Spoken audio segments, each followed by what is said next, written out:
And welcome back to the WOMANIUM Quantum Plus AI 2024 program. Today we have once again Classiq with us, and today's speaker is Nadav Yoran. A quick introduction about him. So Nadav comes with a background in physics and quantum information. He did his PhD from Tel Aviv University and multiple postdocs at Technion and the University of Bristol. With that introduction, over to you, Nadav, and the stage is all yours. Okay, thank you very much. Thank you for inviting me. Today's talk, my talk, will be about a specific algorithm or the implementation of a specific algorithm, the discrete log, using Classiq. Okay, and the agenda is the following. First, I will give a short or a very short introduction to the theory of discrete log, and then I will go into the implementation. I'll go over from building the basic building blocks for the algorithm until the full implementation. If there will be time left, maybe I'll show you just an example of post-processing, how we get the final results from the execution. Okay, then let's start. First of all, okay, just a second. I hope that, okay. First of all, short theory. I will approach the subject more or less like Nielsen and Chuang theory via the period finding algorithm, the general period finding algorithm. What is it? And the discrete log will be somewhat kind of a private case of that.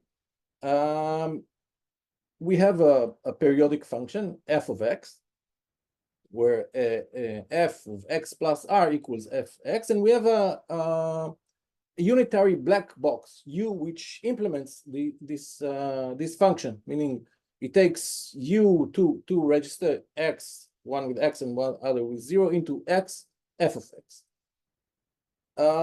Now we can find that period using the period finding with only one call to the black box.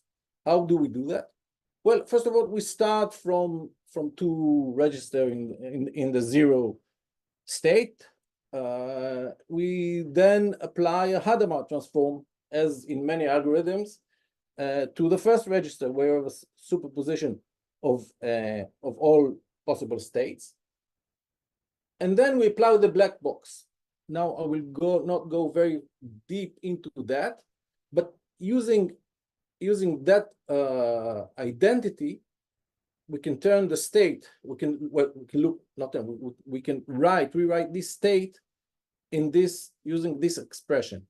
This state is approximately this state. Now, why approximately? Well, because because 2 to the L is not exactly R or a multiple or an integer multiple of R. Therefore, there's some small discrepancy. But this is the usual thing that we know from phase estimation. And if we get close enough, then we can find the actual result that we are looking using some classical post-processing. And now looking at that expression, we look at the square brackets.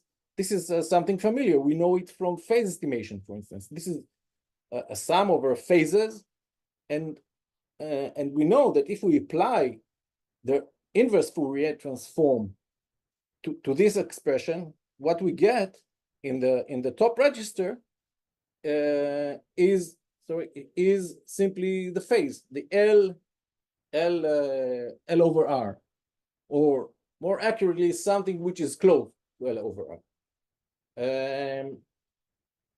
Measuring the first register, we get some kind and measuring the first register and interpreting correctly as a binary fraction, we know that we are close to the true L over R, and using the continued fraction algorithm, we can find R, and this is what we're looking for. Okay, and the discrete log is simply or kind of a more evolved case of this algorithm. What is the problem with the discrete log? Well, the input is 3 integers, a, b, and n, and we are given the promise that s that A to the power of S equals B modulo N. And what we want to find is that S is the log of B over basis A.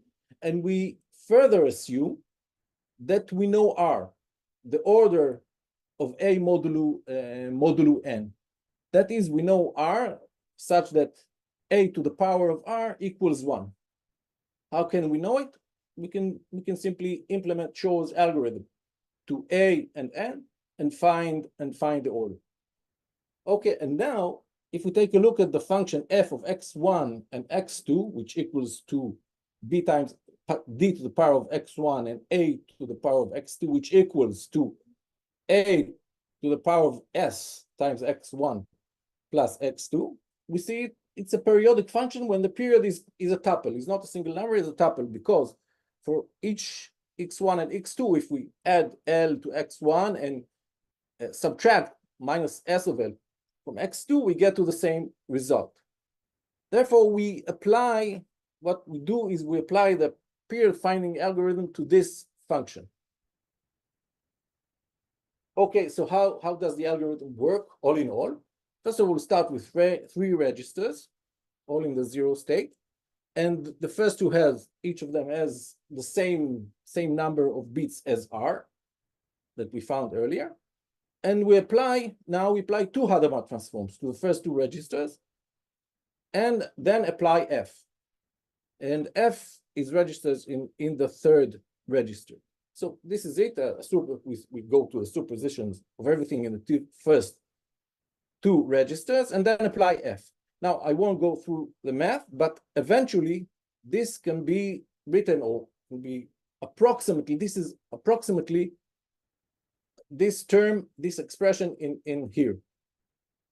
Now, again, we use this definition, and we got to this expression, and now we can see, we can take a look at the expression in the square brackets and see what we have to do. Again, we have to apply inverse Fourier transform to these 2 registers in order to get this expression.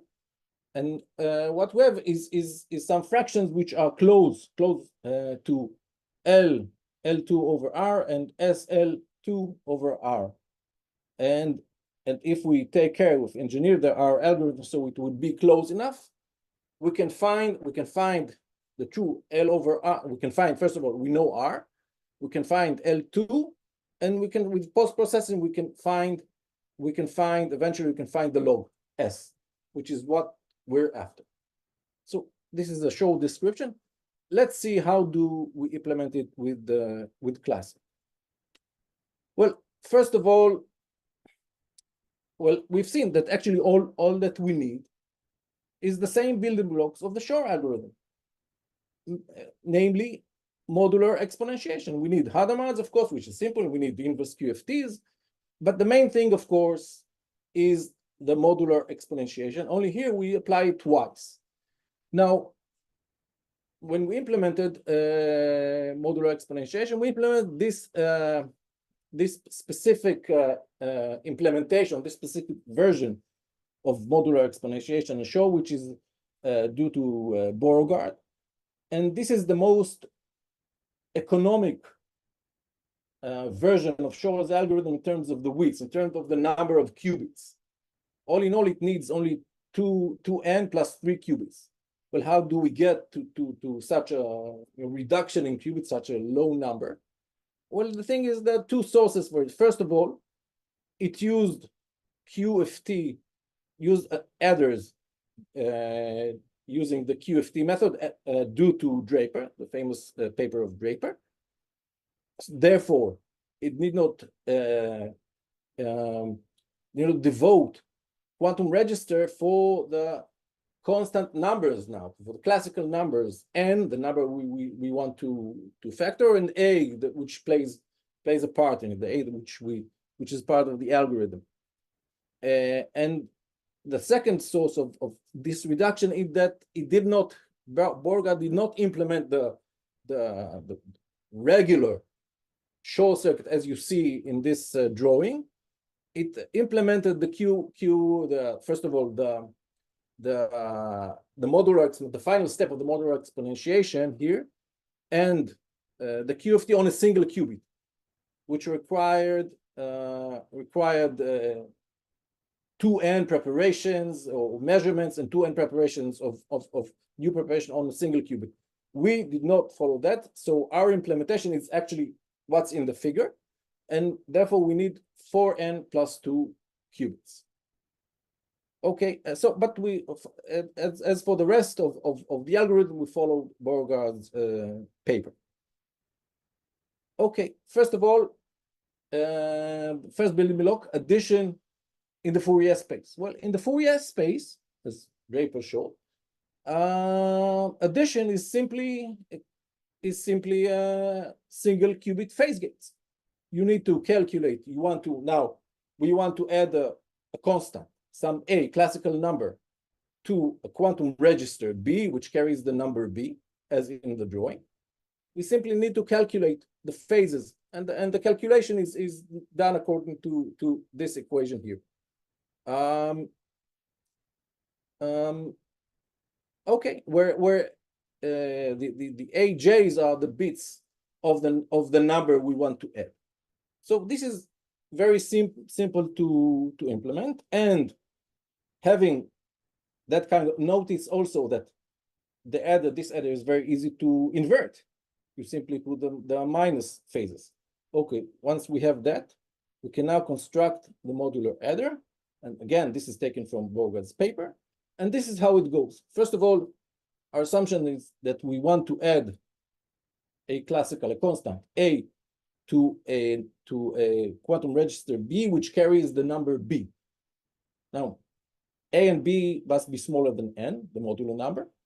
And further, we need to have some extra qubit or some extras called the overflow bit in the B register. So it has to have one more qubit larger than the number of qubits that needed to that is in n. And the circuit works as follows. First of all, in subcircuit A, what do? We simply add A to B, and this is all done. We didn't move out of the Fourier space, so we added in the Fourier space. We added number A to register B. In subcircuit B here, we subtract n from the sum, from A plus B, and then we check whether we need to re-add n to the sum. How do we do that? When do we need to re-add n? When A and B were smaller than n. We didn't need to subtract it. Therefore, we can do it by checking the overflow bit, the most significant bit of register B. And to do that, we leave the Fourier space. Therefore, we have QFT minus 1 there. We record the most significant bit using some auxiliary bit here below. And then we re-add n depending on that qubit. And the third subcircuit C is used only to, not once we've done it, we have the modular adder. The thing is that the auxiliary bit is now entangled with the result. In order to disentangle it, we use subcircuit C. Okay, so let's see what do we do with Classiq. First of all, the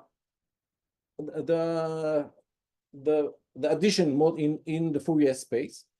We use this is simply a ladder of phase, and this is implemented like this in Classiq with a repeat function, and a repeat function over the phase.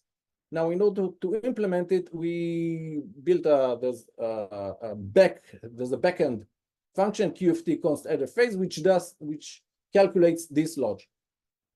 So it calculates the correct phase for correct phase for each bit of B depending on n. Okay, so this is one building block, and you can see it. It's simply a simple repeat function with an index where the phase depends on it. And Now we need to have also, in order to implement the unit which checks the most significant bit, we need to implement, we would like to implement not a control, not a regular CX function. We wanted to implement our own function, because we wanted to implement either control with a 1 state as control, or with a 0 state. So this enters as the ref cint, as the parameter into the function, the control that you wish to apply. And once having that, we can implement what we call the check MSB function. It is implemented here simply using the within apply command, which implements the known form. If you have the u dagger form, which is very well used in many times in quantum computation in general. So we have this within apply construct in our language, and now we can use either the first check MSB or the second check MSB, depending on the reference. Note that this is the control. I didn't say the control X function. The control here is general. It's not just for, it can be used for any kind of control, for control over where the control is is a register, not necessarily a qubit. But here we use it only as for 1 qubit, because we apply it to x0. In this case, why x0? Because this is now would be the least significant, because we gave up the swaps within the QFT. Okay, once we have that in place, how do we implement the modular adder? And this is how it goes. Okay, first of all, look, I've marked the subcircuits, the commands which implements the subcircuits A, B, and C. But first of all, we use the bind command in order to put together. This is the doubly, what we have here is the doubly controlled modular adder within the Fourier space. We didn't leave the Fourier space at the input and the output. We still remain within the Fourier space. So we have to bind the two controls into a single variable. We use the bind command. This will be the control over some of the functions here. And well, subcircuit A is simply control over a phase lab, and the subcircuit C, you can see it here. It's simply an invert. It's subtraction of n. Then check MSB with the control 1, and then control over now the addition, modular addition of n. And for the subcircuit C, we use the within apply, because we have a QFT inverse and a QFT, the regular QFT at the end, so it fits this structure. And now we implement it using control 0 here. And at the end we separate the two control qubits into separate qubits. Why? Because they at the top level they recur from separate registers, one for the multiplication and one for the power for exponentiation. Okay, so this is implementation of the modular adder, and now it is kind of simply straightforward. Go from here to modular multiplication, simply a repeat of over the CMOD mult, the function of the modular addition. And here we leave the QFT space. We have QFT at the beginning, QFT at the end. Therefore, we can again use the within apply command. And now the thing is with this circuit is that it is an out of place multiplication. Now, if we want to repeat it with the exponentiation function, we'll end up with a lot of B registers here which will be added to our computer, so it will not be very efficient in terms of the width. In order to implement the modular exponentiation, we need to do it in place. We don't have to have various registers with various values. So we want to implement the in-place modular adder, and we do it like that. This is a trick. Again, it still follows Borgard's paper, and this is some well-known trick from reversible computing. We first use modular multiplication, then do a swap between two registers, and then use the inverse modular multiplication, this time with the inverse of A, with the values of inverse A modulo n. And this is implemented here. This is just implementation. Here is the multi-swap is implementation of the control, or sorry, implementation of the swap between two registers. It operates, although they're not exactly with the same number of qubits. One has one more qubit, but that's fine. We need to simply swap the n of them out of the n minus 1. And this is the implementation of the in-place modular multiplication. We can see we have a CMOD mult and an inverse over the CMOD function, where here we have another backend function which calculates the inverse of A modulo n.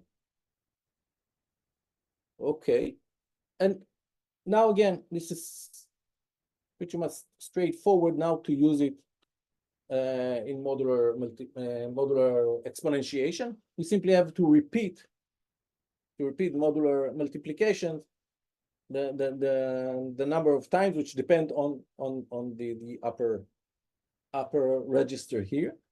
Note, okay, yes, this is it. Repeat over the what I call CMUL pair, this pair of modular multiplication terms. Okay, and note, if I'll go up, maybe note, sorry. Okay, here that what we have here is the x, and the outcome will be A times x modulo n, and in the modular multiplication once we have to input one into to get the modular exponentiation. However, if we put some x, it will be x times the modular exponentiation of A. Okay, and this is how this is implemented. This is how we implemented modular exponentiation. But now we have a backend function which works very similarly to this. All this appears in the Shor in our GitHub repo, in the Shor implementation of Shor notebook. But in order to implement discrete log, we need to implement it, as I said, twice. And this is the function that operates within the discrete log algorithm. We have now a backend, a modular x function. I'm sorry, let me go back. It is a bit different. What I want to show, another thing is, sorry, is here. We'll go back to the modular multiplication, is that now we have, sorry.